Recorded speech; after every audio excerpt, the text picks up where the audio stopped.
everyone. My dear students of 12th class. तो आज का जो ये लेक्चर होने वाला है हमारा, देखो मैंने आपके 3 लेक्चर्स अपलोड कर दिए, ठीक है। एल्कोहल का इंट्रोडक्शन, प्रिपरेशंस, और अब ये चलेगा हमारा प्रॉपर्टीज। और कुछ रिएक्शंस मैं आपकी डायरेक्ट क्लासेस में ले चुका हूँ, ठीक है। तो आज हम बात करेंगे फिजिकल प्रॉपर्टीज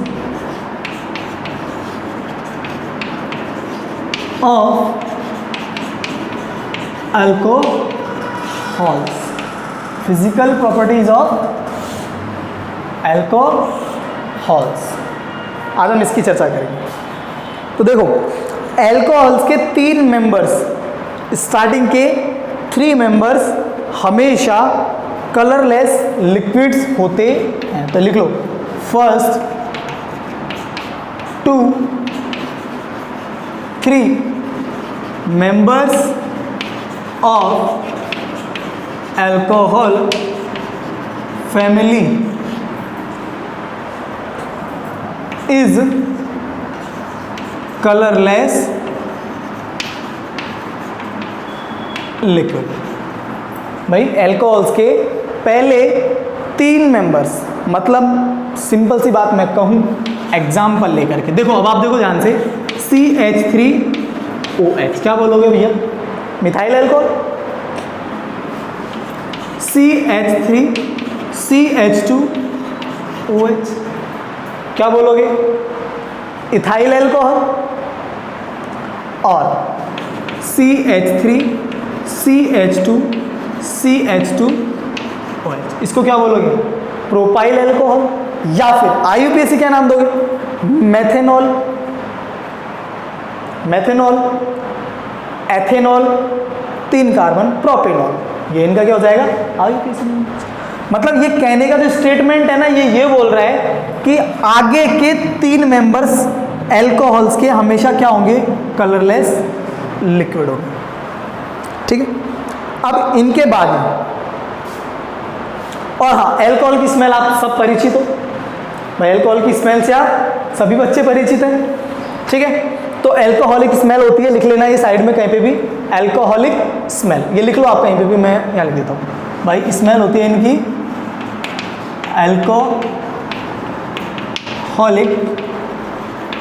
अल्कोहलिक स्मेल, ठीक। हमेशा जैसे आप जैसे नंबर ऑफ कार्बन्स बढ़ाओगे तो ये ऑर्डरलेस हो जाते हैं, मतलब इनमें गंध नहीं आएगी फिर, ठीक है। तो यहां लिख लेना, on increasing number of carbons it will be becomes odourless, ठीक है भैया, और बढ़ते चले जाएंगे। तो लिख लेना भाई, हायर अल्कोहल्स इज कलरलेस और ऑर्डरलेस, ठीक है। क्या हो जाते हैं? ऑर्डरलेस हो जाते हैं। चलो, ये तो इनका जनरल पॉइंट था। अब हम बात करते हैं हमारा फिक्स्ड। वही ये हर चैप्टर में मिलेगा आपको, ऐसा कोई ज़रूरी नहीं है कि अल्कोहल में है, हर चैप्टर में, ऑर्गेनिक केमिस्ट्री के हर चैप्टर में है। सबसे पहले हम ऑर्गेनिक केमिस्ट्री में क्लासिफिकेशन करते हैं, उसके बाद में उसका नॉमेनक्लेचर करते हैं, उसके बाद में उसका प्रिपरेशन करते हैं, मतलब बनाते हैं। तो हमने बना ली 3-4 रिएक्शंस थी भाई। पहले किससे बनाया था? एल्किल हैलाइड से बनाया था। उसके बाद में किससे बनाया था? एल्कीन से बनाया था। एल्कीन के अंदर सबसे पहले मैंने किससे बनाया था? Oxidation of hydroboration. उसके बाद में मर्क्यूरिक एसिड के साथ में रिडक्शन करवाया था। उसके बाद में डाइल्यूट कैटेलिटिक एस्टेसोर की प्रेजेंस में हाइड्रेशन करवाया था। उसके बाद में ग्रिग्नार्ड रिएजेंट से बनवाए थे, और ग्रिग्नार्ड रिएजेंट के बाद में एल्डिहाइड और कीटोन्स के रिडक्शन से और कार्बोक्सिलिक एसिड के रिडक्शन से बनवाया था, ठीक है। अब आप नहीं पढ़े तो वो बात अलग है, ठीक है। अब इसके बाद में नेक्स्ट आप हेडिंग डाल दो। सेकंड पॉइंट है इसका बॉइलिंग पॉइंट। देखो मैंने आपको पहले ही बताया था बॉइलिंग पॉइंट के बारे में, ये आप पकड़ लो दिमाग में कि जैसे जैसे मॉलिक्यूलर मास बढ़ता है बॉइलिंग पॉइंट बढ़ता चला जाता है। भाई जैसे जैसे मॉलिक्यूलर मास बढ़ेगा, ये लो, मॉलिक्यूलर मास बढ़ेगा, बॉइलिंग पॉइंट क्या हो जाएगा, बढ़ जाएगा। Molecular mass increases with boiling point भी इंक्रीजेज हो जाएगा। जैसे एग्जांपल दो यार, एक बात दो, CH4 है और एक है CH3OH। देखो ध्यान से इधर, एक CH4 है, एक CH3OH। यहाँ से एक हाइड्रोजन हटा के क्या लगा दिया, OH लगा दिया। ये जनरल सी बात है। आप इसका मॉलिक्यूलर मास कैसे निकालोगे? कार्बन 6 नंबर पे आता है, 6 का डबल कर दिया 12। हाइड्रोजन 1 नंबर पे आता है तो एक तो एक ही रहेगा। 1 मल्टीप्लाइड बाई 4 कितने हैं, 4 है। कितना हो गया, 12 और 4 16। यहाँ देखो अब यार, 12 प्लस 3 इंटू 1 प्लस 16 प्लस 1, देख लो आप कितना हो गया, 3 और 20 और 12 12 प्लस 20 32। मॉलिक्यूलर मास किसका ज़्यादा है, 32 वाले का ज़्यादा है। तो अपने आप ही देख लो आप किसका होगा, CH3OH को। भाई जिसका मॉलिक्यूलर मास ज़्यादा है, जिसका मॉलिक्यूलर मास क्या है, ज़्यादा है, बॉइलिंग पॉइंट उसका ही ज़्यादा होगा। अब इसमें आपको सेंटेंस बना के लिखना है भैया, सिर्फ इसमें कोई कंसेप्ट या कोई ज्ञान लगाने की ज़्यादा आवश्यकता नहीं है। तो आप लिख सकते हो इसको, increasing molecular mass with boiling point is increases. भाई बॉइलिंग पॉइंट भी बढ़ता चला जाता है। लेकिन अगर आप बात करते हैं अपन, इनकी चेन बढ़ जाती है, भाई इनकी क्या बढ़ जाती है, चेन मतलब ब्रांचेस बढ़ जाती है, तो बॉइलिंग पॉइंट सिंपल सी बात है, आपको पता है, डिक्रीज कर जाएगा। तो मैं लिख देता हूँ, boiling point decreases upon number of branches. या इससे अच्छा और कंसेप्ट और क्या हो सकता है कि boiling point is anti proportional to number of branches. मतलब देखो, बॉइलिंग पॉइंट, सॉरी, यहाँ नंबर ऑफ ब्रांचेस आप बढ़ाओगे तो बॉइलिंग पॉइंट क्या कर जाएगा, डिक्रीज कर जाएगा। भाई यहाँ पे तो molecular mass is directly proportional to boiling point था, भाई सीधा था, कोई चेन ही नहीं थी, कार्बन सीधा सीधा चल रहा था। लेकिन यहाँ पे कार्बन की चेन बढ़ जाएगी। मैं आपको एग्जांपल लेके समझाता हूँ, देखो ध्यान से, मैं आपको एक एग्जांपल लेके समझाता हूँ।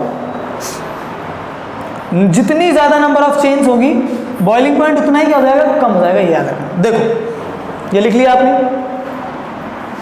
नोट डाउन कीजिए इसे। अब मैं आपको एक एग्जांपल लेके समझा देता हूँ। देखो मान के चलो मेरे पास CH3OH है, फिर है CH3CH2OH है, फिर मेरे पास है CH3CHOH CH3, ये 2 डिग्री है, और फिर है मेरे पास CH3H3 और OH, ये 3 डिग्री। अब देखो चेन सबसे ज़्यादा किसके अंदर है, सबसे ज़्यादा इसके अंदर है। तो जिसकी चेन ज़्यादा है तो बॉइलिंग पॉइंट उतना कम, जिसकी चेन ज़्यादा है तो बॉइलिंग, तो सिंपल सी बात है, ये हो गया ऑर्डर। भाई बॉइलिंग पॉइंट सबसे ज़्यादा क्या हो गया, ये हो गया। तो ये है बॉइलिंग पॉइंट का ऑर्डर। इसे लिख लीजिए आप, नोट डाउन कर लीजिए फटाफट। ये है भैया आपके बॉइलिंग पॉइंट का ऑर्डर।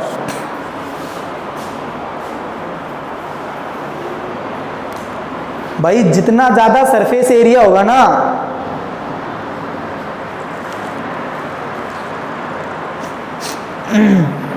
देख लिया, ये है भैया बॉइलिंग पॉइंट का ऑर्डर। ठीक है, अब हम बात करेंगे सॉल्युबिलिटी। बिल्कुल सेम टू सेम है। अब हम बात करेंगे भैया सॉल्युबिलिटी। सॉल्युबिलिटी का मतलब समझते हो आप सब, घुलना। तो जनरल सी बात है, एल्कोहल पानी में आसानी से घुल जाते हैं। Alcohols are soluble in water, लिख लो, alcohol are soluble in water. Due to presence of H bond, hydrogen bond present होता है इसलिए ये पानी में आसानी से घुल जाता है। और इंटरमॉलिक्यूलर होता है, याद रखो ये चीज आप याद रखनी पड़ेगी आप,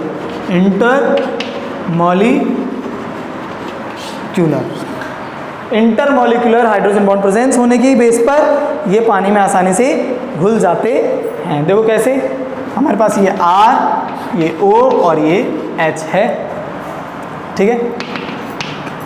ये अल्कोहल है, ये H2O पानी में घुल गया, ये O, ये H, ये O, ये H, ये देखो भाई पानी के साथ हाइड्रोजन बॉन्ड बना लेता है अल्कोहल, इसकी वजह से ये आसानी से पानी में घुल जाते हैं। लेकिन यार एक बात बताओ आप मुझे, आप जनरल सी नोट डाउन कर लीजिए इसे। एक बात बताओ भाई, यहाँ हाइड्रोजन बॉन्ड बन रहा है, यहाँ हाइड्रोजन बॉन्ड बन रहा है और यहाँ हाइड्रोजन बॉन्ड बन रहा है, ठीक है। इसकी वजह से ये पानी में घुल गए, बहुत अच्छी बात है। लेकिन कब, जब कोई R ये कम होंगे, सिंपल सी बात। मान लो इनके नंबर बढ़ जाए, मतलब चेन बढ़ जाए, मान लो क्या बढ़ जाए, चेन नंबर ऑफ ब्रांचेस बढ़ जाए, तो क्या पानी में घुल जाएंगे? नहीं घुलेंगे, क्योंकि वो हाइड्रोजन बॉन्ड नहीं बना पाएंगे। तो इसको लिख लीजिए अब आप, solubility of alcohols in water is anti proportional to, देखो मैं डायरेक्टली लिख देता हूं, solubility of alcohols in water is anti-proportional to 1 upon number of branches, या molecular weight भी कर सकते हो आप चाहो तो, 1 upon molecular weight। भाई जितना ज़्यादा molecular weight होगा, ये तो निकालना आप जानते हो सब, जितना ज़्यादा molecular weight होगा solubility उतनी कम होगी, ठीक है। जितना ज़्यादा molecular weight होगा solubility उतनी क्या होगी? कम होगी। और जितना कम मॉलिक्यूलर वेट होगा सॉल्युबिलिटी उतनी ज़्यादा हो जाएगी। फॉर एग्जांपल के लिए लिख लीजिए अब आप, जैसे मान के चलो मैं बोलूँ आपसे CH3OH, CH3CH2OH, CH3CH2CH2OH। अब यार एक बात बताओ, इसमें मॉलिक्यूलर वेट सबसे ज़्यादा किसका होगा? इसका होगा। मॉलिक्यूलर वेट सबसे ज़्यादा किसका होगा? प्रोपेनॉल का होगा। कम किसका होगा? इसका होगा। तो देखो ये देखो, मॉलिक्यूलर वेट ज़्यादा, सॉल्युबिलिटी कम, मॉलिक्यूलर वेट सबसे ज़्यादा तो सॉल्युबिलिटी कम होगी। सॉल्युबिलिटी सबसे ज़्यादा किसकी होगी? मेथनॉल की, फिर एथनॉल की लास्ट में। इसको लिख लीजिए आप, ये इसका ऑर्डर हो जाएगा कि सबसे जल्दी कौन घुलेगा? मेथनॉल, फिर उससे थोड़ा एथेनॉल, और सबसे लेट कौन घुलेगा? प्रोपेनॉल। क्यों? क्योंकि यहाँ ऐसा भी बता सकते हो मॉलिक्यूलर वेट ज़्यादा है, या ऐसा बोल सकते हो यहाँ पे सर एल्किल ग्रुप्स ज़्यादा है, एल्कोहल एक ही है यार, ठीक है। ये हो गया। और मान के चलो ब्रांचेस की बात करें अपन, सॉल्युबिलिटी ऑफ ब्रांचेस की बात करें तो सिंपल सी बात है भैया, एंटी प्रोपोर्शनल हो जाएगा वो भी, ठीक है। ब्रांचेस की बात करें तो भी क्या हो जाएगा? Anti proportional. तो इसे डायरेक्टली लिख लीजिए अब आप, मैं सीधा लिख देता हूं,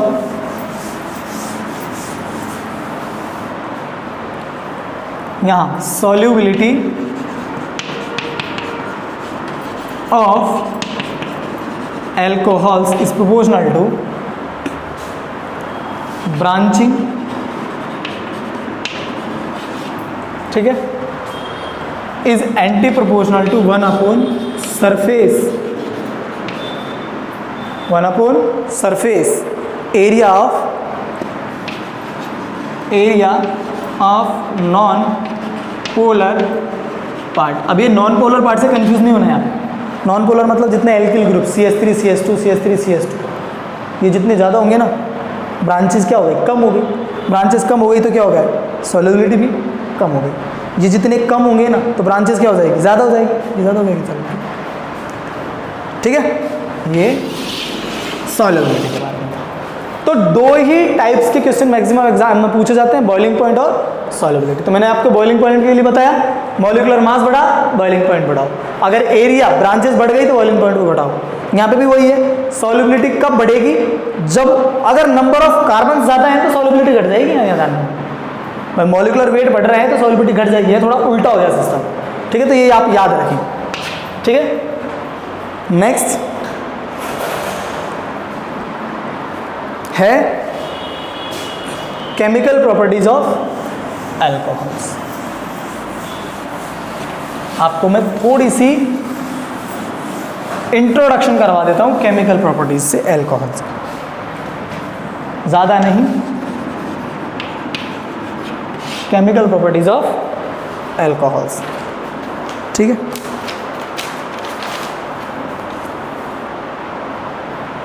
देखो भैया, एल्कोहल्स हमेशा न्यूक्लियोफाइल और इलेक्ट्रोफाइल दोनों की तरह बिहेव करते हैं। यहाँ लिख लेना, alcohols behave like nucleophile as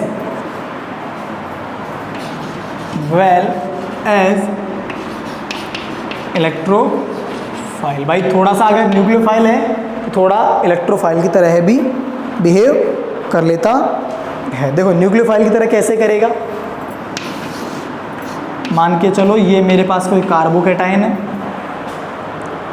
ठीक है, क्या है, कार्बोकैटायन है। हमको क्या करना है, ROH, ये क्या है आपका अल्कोहल है। तो आप क्या करोगे, सर इसको यहाँ पे लेके जाओ। क्यों? क्योंकि इसके पास इलेक्ट्रॉन्स की कमी यहाँ ज़्यादा है, तो ये क्या दे देगा, कम वाले के पास। इसलिए इसने किसकी तरह बिहेव किया, न्यूक्लियोफाइल की तरह, ठीक है। न्यूक्लियोफाइल कौन होता है, जिनके पास इलेक्ट्रॉन ज़्यादा होते हैं, ठीक है। अब क्या होगा, यहाँ देखो RO, ठीक है। ऐसे कैसे लिखना है, ये क्या है H, ये क्या है C, और ये डबल बॉन्ड ऐसे कैसे है, देख लो, ये R, ये ऑक्सीजन। अब ऑक्सीजन पे आ जाएगा भैया, यहाँ ध्यान रखना, पॉजिटिव चार्ज। क्यों? क्योंकि जब कोई इलेक्ट्रोनेगेटिव एटम अपने इलेक्ट्रॉन्स को डोनेट कर देता है तो उस पर क्या आ जाता है, पॉजिटिव चार्ज आ जाता है, ठीक है। यहाँ पे एक वैलेंसी और भूल गया मैं, ठीक है। ये लो, ऑक्सीजन के पास आ गया। अब आप यहाँ से क्या करो, इस हाइड्रोजन को निकाल दो, -H+, क्या बन जाएगा, RC, R ऑक्सीजन पर वापस लॉन पेयर, और C मतलब COR। ये कर रहे हैं न्यूक्लियोफाइल की तरह भी। इस टाइप की रिएक्शंस देखेंगे हम। अब देखो, मान लो इलेक्ट्रोफाइल्स की तरह बिहेव करेंगे तो किस टाइप से करेंगे, इलेक्ट्रोफाइल्स की तरह बिहेव करेंगे। इसे नोट डाउन कीजिए पहले, यहाँ लिख लेना एक्ट लाइक, यहाँ लिख लेना इसमें एक्ट लाइक न्यूक्लियोफाइल, ठीक है। अब हम बात करते हैं एक्ट लाइक इलेक्ट्रोफाइल। अब हम बात करेंगे सेकंड पॉइंट, तो ये लिख रखा मैंने statement, act like electrophile. Electrophile की तरह भी कभी कभी बिहेव कर लेते हैं। देखो जैसे मान के चलो मेरे पास RCH2OH है, इसको मैं डायरेक्ट हाइड्रेटेड करवा देता हूँ, तो ये ऑक्सीजन वाला बॉन्ड क्या हो जाएगा, ब्रेक हो जाएगा, ठीक है। और ये क्या बन जाएगा, RCH2OH2 पर पॉजिटिव चार्ज। ये देखो CH2OH2 पर क्या आ जाएगा, पॉजिटिव चार्ज। ऑक्सीजन पे पॉजिटिव आ गया क्योंकि एक H+ ने इसको इलेक्ट्रॉन क्या कर दिए, डोनेट कर दिए। एक इलेक्ट्रॉन ने इसको क्या कर दिए, डोनेट कर दिए। अब क्या होगा यहाँ पे, RCH2OH2 पर पॉजिटिव चार्ज, ठीक है। यहाँ पे कोई मान लो Br- कोई भी न्यूक्लियोफाइल आके यहाँ क्या करता है, अटैक करता है, यहाँ पे नहीं करेगा, सॉरी, कार्बन पे आता है, तो ये यहाँ से क्या निकल जाएगा, वाटर। क्या बन जाएगा, माइनस H2O RCH2Br,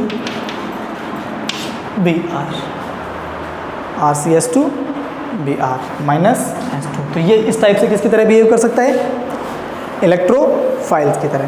देखो न्यूक्लियोफाइल की तरह बिहेव कब किया, न्यूक्लियोफाइल की तरह बिहेव कब किया, जब ऑक्सीजन हाइड्रोजन बॉन्ड ब्रेक हुआ। ये लिख लेना कहीं पे भी, न्यूक्लियोफाइल की तरह कब किया, जब ऑक्सीजन का हाइड्रोजन के साथ टूटा, मतलब जो हाइड्रोजन निकल गई थी और ऑक्सीजन पे आके कोई जुड़ गया।